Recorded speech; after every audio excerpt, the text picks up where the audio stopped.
ci seen taxawaay préparatifs yi ñu war a amal ci élection législative waaye aussi waxtaan ci nga xam ne mooy reddition des comptes Babacar Diop maa ngi lay nuyu ci wuy bu ñu wuyu si ci di la remercier sa présence. maa ngi lay fay madame Diop di nuyu monsieur Sané Pape Sané di nuyu tous les téléspectateurs de Walf TV.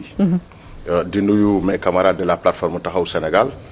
à sa tête le président Khalifa Ababacar Sall. sans oublier maintenant la coalition.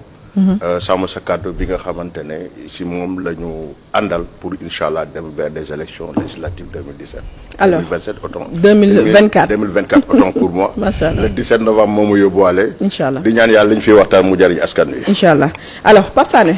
nuyu naa la ñaan Diop. fay naa la soxna si amaan mbégte teew fii dalal monsieur Diop Babacar à travers luy mu nuyu sunu mbokk yi waa Ndakaaru waa Sénégal gi yëpp.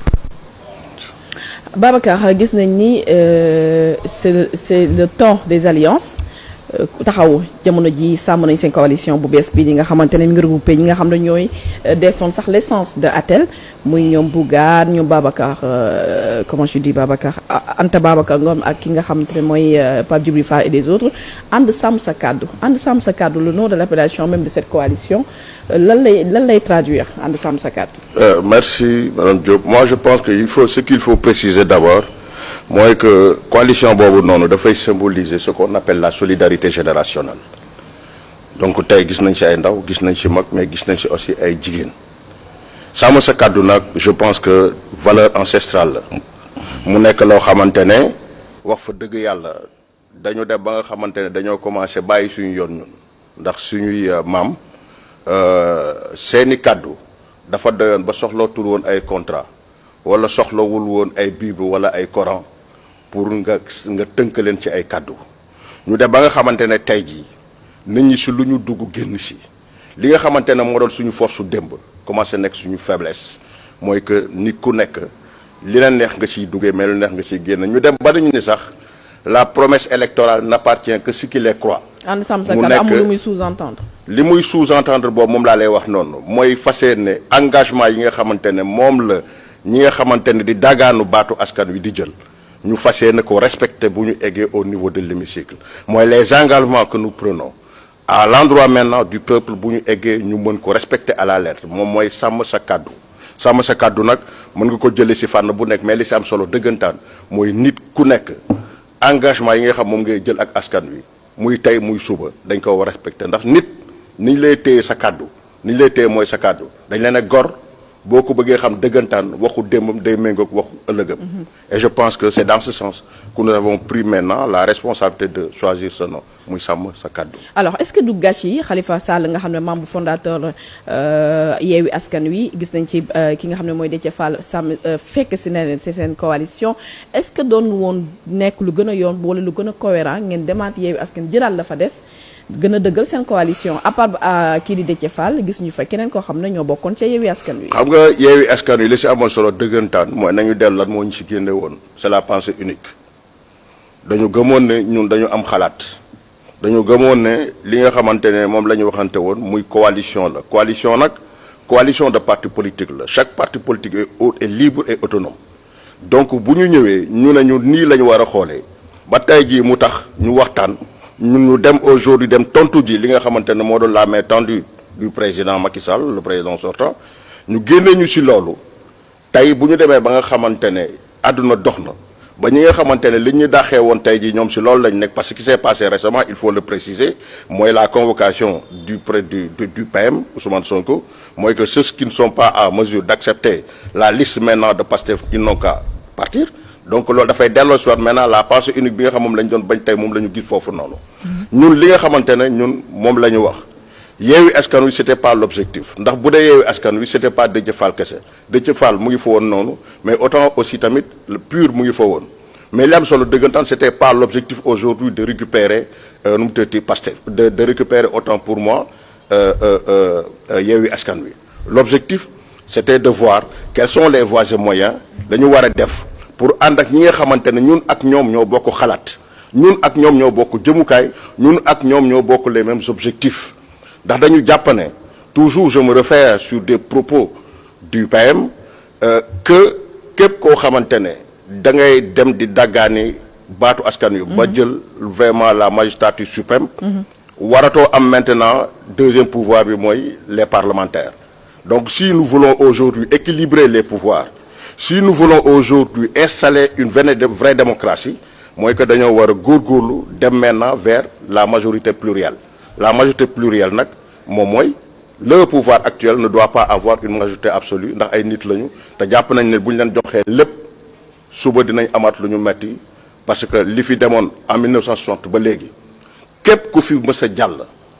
yore régime bi tu as eu une majorité absolue et li fi doon xew gis nañ ko ba tey. mais bu ñu defee cumul mais ñoom ñëpp nag ay nit la ñu les gens me diront que dañuy ñëw pour def rupture je dis toujours que le PM Ousmane Sonko nit la et je pense que si diggante bi ñu ànd ak léegi ñëpp gis nañ ko autant il a fait des exploits mais autant aussi il a commis beaucoup d'erreurs loolu dafay certifier ni nit la donc joxaat ko majorité yooyu noonu man jàpp naa li fi ñi defoon moom la fay andiwaat. d'accord mais damuy defee cumul ñi nga xam ne ñoo composé seen coalition sàmm kàddu bi sur le plan électoral ak résultat élection présidentielle il ne pèse pas lourd parce que dañoo gis ne taxawu ci élection bi Khalifa Babacar Sall dafa régressé carrément dañoo gis ne ki nga xamante ne mooy Anta Babacar Ngom ci 0,2 la bokk donc bu ñu defee le cumul pourcentage bi ça pèse pas sur la balance. waaw mais c'est-à-dire que loolu du logique politique. mais politicien dañ koy natt ci les élections. waaw non moom laa wax ni loolu du logique politique la preuve mooy que au sorti des élections présidentielles de 2019 ñëpp gis nañ ne après Idriss Seck dafa uyu ji Macky Sall mais gis nañ ne à la prochaine élection locale yi même au niveau de son propre bureau de vote dañ ko fa gagner ça ne veut rien dire élection présidentielle yi passé pour ñi nga xamante ne xëy na il faut que tu sois partisan ou tu ne l'es pas mais ñëpp xam nañ ne élection présidentielle yi passé référendum la woon c'était le camp de la rupture et le camp du changement ñi nga xamante ne tey jii moi je vous dis il y a des gens qui sont avec Khalifa Sall qui ont voté pour Diomaye parce que jàpp nañu ne le camp de Diomaye était beaucoup plus probable pour jëlee fi ñi fi nekk que ñun et nous avons compris et avec philosophie nous avons accepté cette défaite. kon yow yaa ngi nangu jamono jooju dafa amoon division au sein de Taxawu yaa ngi koy nangu. dafa amoon division au moment boobu noonu. yaa ngi koy nangu non il y avait pas de division. il y avait voté xam nga li ñu naan voté utile nit ñi dañuy toll foo xamante ne les gens en avaient assez avec Macky Sall aujourd'hui da ngay dem ba nga xamante ne da ngay toll foo xam da ngay xool. ndax Pape Sané bii ma jàkkaar lool mën na la fi jëlee yow su ma gisee ne moo la fi jëlee damay xool ki la fi mën a jëlee ma dem sànnil ko parce que nit ñi aussi duñu ay fanatiques c'est des militants c'est des sympathisants vote boo duggee sa biir urne yow yaay toog sa diggante ak yàlla yow yaay xool li nga yaakaar ne mooy li gën ci yow nga def loolu mais ñun li ñu gëm te ku xam Khalifa Sall xam ne électorat am du 1,54% mais la réalité fi ñu toll woon ak xeex bi nga xamante ne moo nekkoon fii Sénégal il se fallait choisir deux camps c'était le camp maintenant de la continuité ou le camp du changement et les gens ont massivement choisi le camp du changement maintenant ça c'est des élections présidentielles c'est le rendez-vous d'un homme et son peuple aujourd'hui il s'agit des élections législatives bokkuñu sax ay spécifiques bokkuñu c'est-à-dire que li leen utile dafa bëri et l'avenir nous jugera ce qui est sûr et certain soo ko nattee comme li nga wax noonu ça tourne autour de 6 à 7%. mais ce qui est sûr et certain fi ñu jëm tu verras autre chose qu'à 6 à 7%. alors tu penses que 6 à 7% mars bu ñu defee cumul bien sûr des membres de votre coalition 6 à 7%. non de mars estimation la parce que kenn mënul xayma mën nga xayma pur mën nga ñu xayma mais mënoo xayma ñi ci des. parce que ñi ci des demuñu élection. par exemple je prends l'exemple de Khalifa Sall. pourcentage bu mu amoon ci élection présidentielle tu penses que de mars ak novembre mën na changer ba mën a prétendre. mais absolument ça peut changer. absolument xam nga moom laa lay wax dama ne gis nga élection yëfu askan wi la askan wi dañuy xippi seen bët di xool je vous dis le pouvoir actuel ñoom du 54% la ñu amoon tu verras maintenant entre les élections présidentielles et les élections législatives ndax du am chute. tu penses. non day am chute amul pensée dama bëgg ñu vaar ma ñu téye ko ñu xool day am chute. ñaata pourcentage nga leen di jox non je ne peux pas donner de pourcentage mais man je parle avec expérience parce que nag am na ay élections yu bëri fii raw wala. non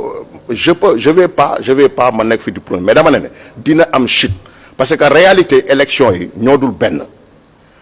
objectif yi duñu benn orientation yi duñu benn fi ñu jëm du benn mais non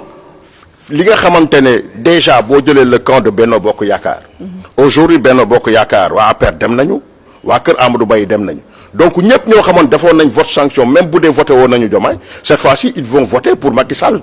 et d'autres vont voter maintenant pour Amadou Ba c'est juste un petit exemple bu mu lay jox ne la lu bëri loo xamante ne versé wu woon na ci mouvance présidentielle bi dina dellu fa nga xamante ne fa la bokkoon naturellement parce que élection présidentielle yi passé dafa amoon ay réalités particulières maintenant koo xamante ne tu es trop partisan mën nga am une lecture vraiment boo xamante ne yow la